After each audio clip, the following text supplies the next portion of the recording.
Merry meet and fare thee well.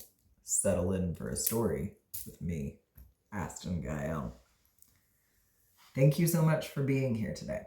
This is going to be your collective message for Tuesday, April the 21st. If you have not already followed the magic shop on BlueSky, the link to do so is in the description box down below. If you would like to read the blogs or purchase a personalized short story, the link to the Buy Me a Coffee is also in the description box down below. Let's get into our excerpt out of What There Is to Love About a Man, which we will be basing our short story on. Wildness. And immediately I'm hearing wild thing. Bump, bump, bump, bump. You make my heart sing. All right, yeah. A man will not thrive without his wildness. It lies dormant in his belly, suffocated by dark suits and windowless offices, by 2 long days indoors and 2 bright nights where no stars can be seen. A man's wildness needs air that tastes clean in his lungs, and open spaces and the vanilla butterscotch smell of a live stand of pine. He needs to swim with alligators and lunch with monkeys and wake to the dawn's early light. A man's wildness thirsts for endless sky and hungers for the sight of bear beyond the clearing. He needs the chance to run across the plains, to watch eagles soar, and to run barefoot on sun-baked red clay.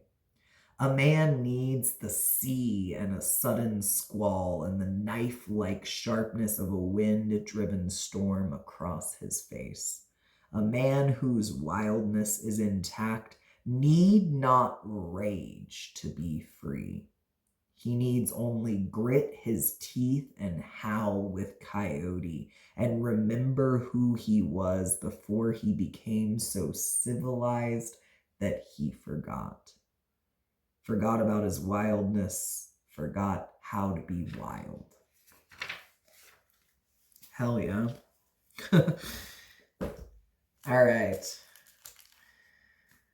I mean, the mood is pretty wild. So we're starting off with the character deck from the Ritzy Rose. You can find them on Etsy. Who is wild?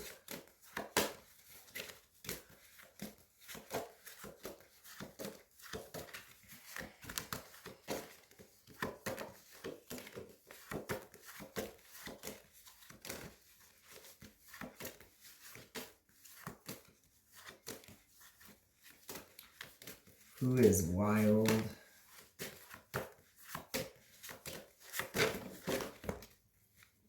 Okay, yes. So, a current partner, the X in the reverse, the Grim Reaper sideways,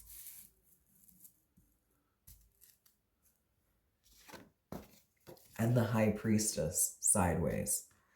Someone who sees beyond the veil, but maybe doesn't always quite acknowledge that they see beyond the veil. Someone who people definitely go to because they respect them. They know that they will have the right answers. And possibly someone that is quite well acquainted with death. So that person is our wild thing. Tell me about them.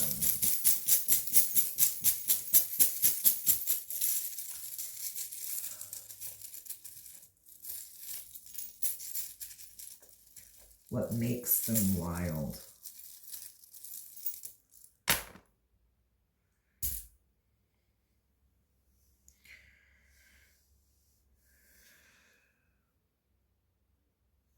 Okay, so their masculine energy may make their body very wild. I don't know. They might be very hairy. They might, I don't know, kind of look like a gorilla, like they've got like an ape's chest. They're very wild looking. Possibly maybe even in like a madman, not Mad Men, the show about people who wear suits and are in marketing. A madman, like someone who has assumed a hermit's life, and they don't shave, they don't cut their hair, maybe they don't even wash. They look wild. All right.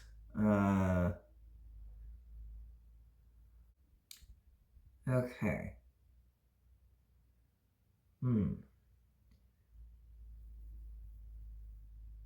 People look to them to unlock their potential, but also like their happiness, their joy.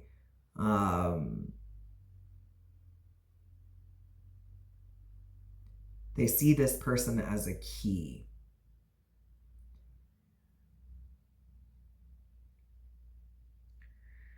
I guess what most people don't understand is that the key to unlocking things like that is often walking through the veil. I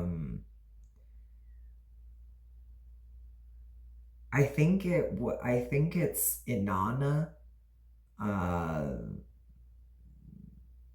that had to descend to the underworld, and basically set aside all of her titles and her wealth.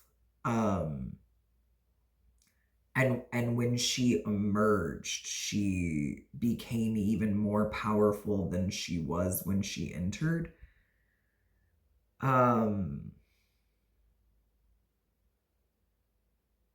Yeah, it's a rebirth meeting this person. This person that may or may not be like your current partner, or this might be literally about you. You take it how it fits. This is just a story I'm creating from scratch here. So okay, there's something about the foregoing of wealth, possibly the pursuit of wealth. That happens when you meet this person, and people are often not prepared for that. They're not prepared for the awakening that's going to spur in them. They might get very angry, or be very shocked. It's like an existential crisis. And that's the thing, is all of these things line up with so many religious beliefs, cultural beliefs about breaking out of the matrix, breaking out of samsara. It requires putting aside all of these things. Samsara goes so far as to say that we need to put aside our will to live, i.e., be willing to descend into the underworld, be willing to die. I can see how that's a jarring realization to come to. Messages come very quickly to this person. Well, obviously, they're in the high priestess energy, but it's sideways. They might take some sort of substances or do something, keep their brain distracted, to keep these messages at bay. I'm also getting the image of like somebody, dunking their head underwater, like in a bathtub, because that's the only time that there's silence when you're underwater. Okay. Clarify this partner, this wild person. What can we know about them?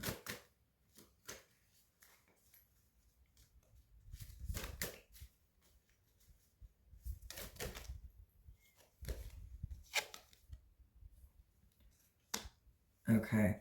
They might be like aromantic, asexual.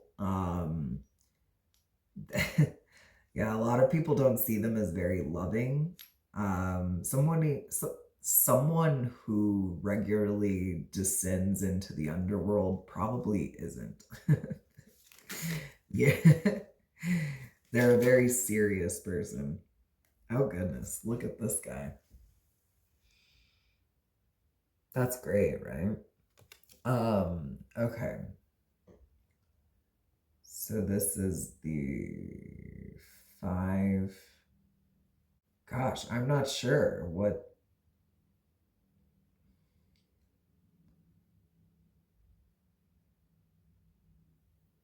If this is supposed to be swords or wands or what. It's giving 5 of wands vibes though. People might think this person is very aggressive, but this energy isn't really giving aggressive to me. It's giving sovereign. That comes across as very rebellious to some people, or very like arrogant, combative even, like being autonomous and separate from the world, does make a lot of people very nervous. But they're also very abundant, and people can see that too.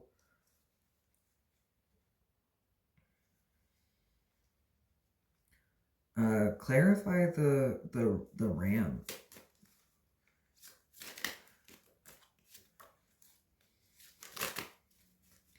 Tell me more about that energy. Jeez, okay.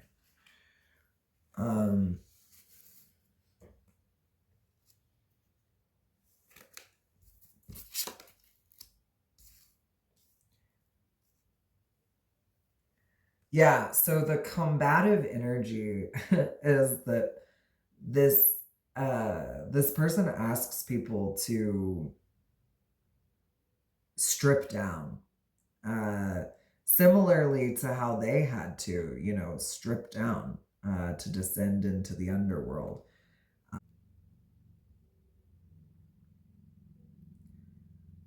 And some people might think that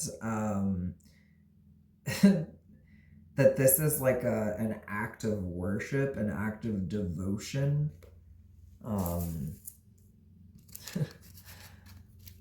I guess I can see that, how somebody might think that being forced in their perception to be vulnerable is, I don't know, like a devotion ritual. People can see that you can't be petty in this person's space. I can see how that might come across as combative, like basically feeling like you're being told to silence. That's kind of what that hand up is giving, silence.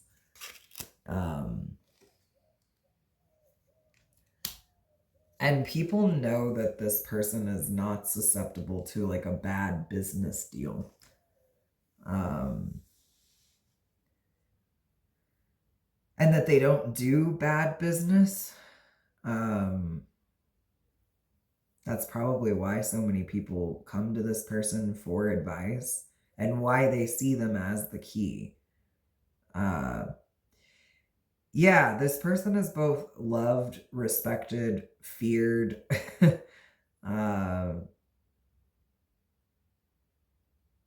All of it.